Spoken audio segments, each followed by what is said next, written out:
Hi friends, இன்றைக்கி நம்ம என்ன பார்க்க போகிறோம் சொல்லிட்டு பார்த்தீங்கன்னா, சிமிலி எப்படி செய்ய போகிறோம் சொல்லிட்டு பார்க்க போகிறோம். அதுக்கு தேவையான பொருட்கள் கேழ்வரகு மாவு, எள்ளு, வெல்லம், வேர்க்கடலை இந்த 4 ஐட்டம் வச்சு நம்ம எப்படி செய்ய போகிறோம் சொல்லிட்டு தாங்க பார்க்க போகிறோம். வாங்க வீடியோக்குள்ளே பார்க்கலாம். ஃபஸ்ட்டு வந்து எள்ளை லைட்டாக ஆற விட்டு எடுத்துக்கோங்க. 1 கிலோ கேழ்வரகு மாவுக்கு 1 கிலோ எள்ளு, 3/4 கிலோ வெல்லம், 1/2 கிலோ வேர்க்கடலை. இந்த மாதிரி கேழ்வரகு மாவில் லைட்டாக உப்பு போட்டு தண்ணி ஊற்றி நல்லா பிசைஞ்சு புட்டு மாவுக்கு நம்ம எப்படி பிசைகிறோமோ அந்த மாதிரி பிசைஞ்சு எடுத்துக்கோங்க. ஏன்னா வந்து நாங்கள் ஆவி கட்டி தான் செய்வோம். ஒவ்வொருத்தரும் வந்து அடை மாதிரி தட்டிட்டு பித்து போட்டு மிக்சியில் அரைச்சிட்டு செய்வாங்க. அப்படியும் செய்யலாம், இப்படியும் செய்யலாம். நாங்கள் இப்படி தான் செய்வோம். டேஸ்ட்டு சூப்பராக இருந்தது. நீங்கள் வேணால் ஒரு முறை ட்ரை பண்ணி பார்த்துட்டு எப்படி இருக்குன்னு சொல்லிட்டு சொல்லுங்கள். நம்ம தண்ணியை ஊற்றி எவ்வளோக்கு பிசைஞ்சு எடுத்துக்கிறோமோ அவ்வளோக்கு வந்து சாஃப்டாகவும் இருக்கும், சூப்பராகவும் இருக்கும். இந்த மாதிரி பிசைஞ்சு எடுத்துக்கணும். இந்த உருண்டையாக இருக்குது பார்த்தீங்களா, அந்த உருண்டெல்லாம் இல்லாமல் நல்லா உதிரியாக பிசைஞ்சு எடுத்துக்கணும். அப்போ தான் வந்து வேக வைக்க சொல்ல நல்லா வெந்து வந்து டேஸ்ட்டு சூப்பராக இருக்கும். பாருங்கள் எப்படி பிசைகிறாங்கன்னு சொல்லிட்டு. இந்த மெத்தடை நீங்களும் ஃபாலோ பண்ணுங்கள். இந்த மாதிரி பிசைஞ்சு எடுத்துக்கோங்க. இட்லி குண்டால் ஒரு காட்டன் துணியில் போட்டு நல்லா கொட்டிட்டு மூடி ஒரு 10-15 நிமிஷம் வேக வச்சு எடுத்துக்கோங்க.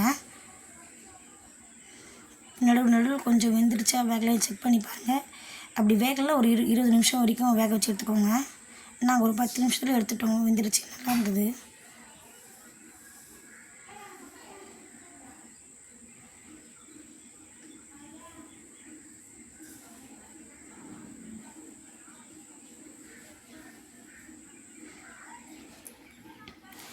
நம்ம வறுத்து வச்ச எள்ளு வந்து ஆறிடுச்சுங்க. மிக்சியில் போட்டு கொஞ்சம் லைட்டாக குறைன்னு அரைச்சி எடுத்துக்கோங்க. ரொம்ப அரைக்கக்கூடாது, லைட்டாக குறைன்னு.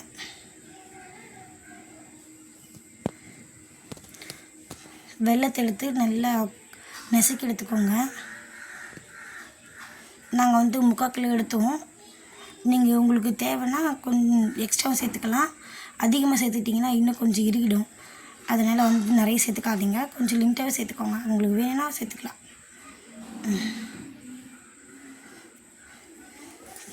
வேர்க்கடலை வந்து வறுத்துட்டு புடைச்சி எடுத்துக்கணும்.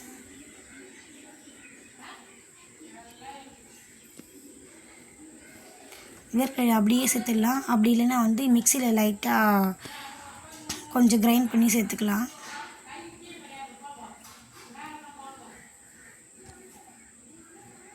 நாங்கள் வந்து லைட்டாக கிரைண்ட் பண்ணி சேர்த்துக்கிட்டோம். அரைச்சி வச்சுக்கிற எள்ளு, நல்லா நசுக்கி வச்சுருக்கிற வெல்லம், இப்போ நம்ம வேர்க்கடலை இருக்குது பார்த்திங்களா, அது லாஸ்ட்டில் தான் சேர்க்கணும். கேழ்வரகு மாவு சேர்த்துட்டு தான் சேர்க்கணும். இப்போ பாருங்கள், கேழ்வரகு மாவு நல்லா வெந்துடுச்சு.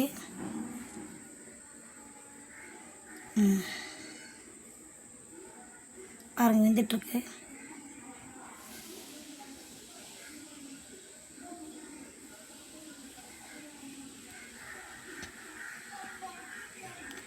இந்த 3த்தையும் நல்லா சேர்ந்து நல்லா கலரி விட்டுடணும். அப்போ தான் வந்து வெல்லம் வந்து அங்கங்கே கட்டிக்கிட்டே இல்லாமல் இந்த சூட்டுலேயே வந்து உருகிடுங்க.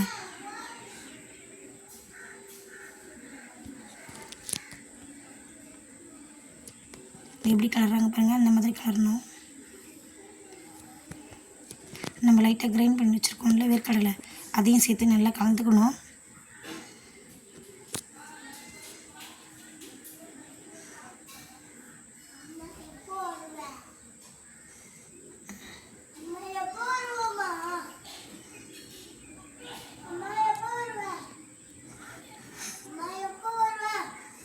நல்லா கலந்து எடுத்துக்கணுங்க.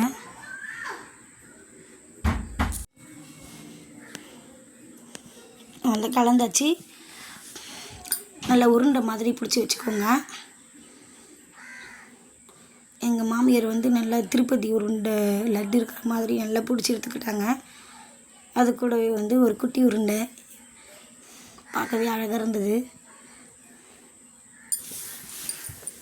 பாருங்கள், எவ்வளோ சூப்பராக இருக்குது பார்க்குறதுக்கு.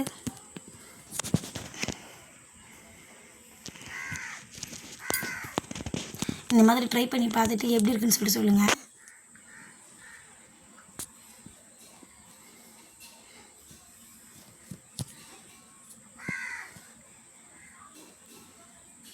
நாங்கள் சாப்பிட்டோம், சூப்பராக இருந்தது டேஸ்ட்டு.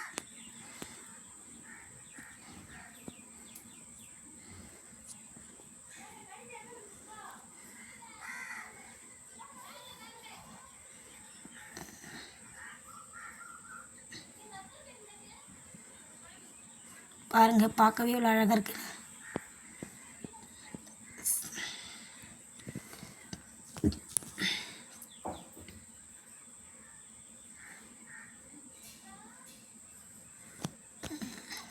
சூப்பராக இருக்குது.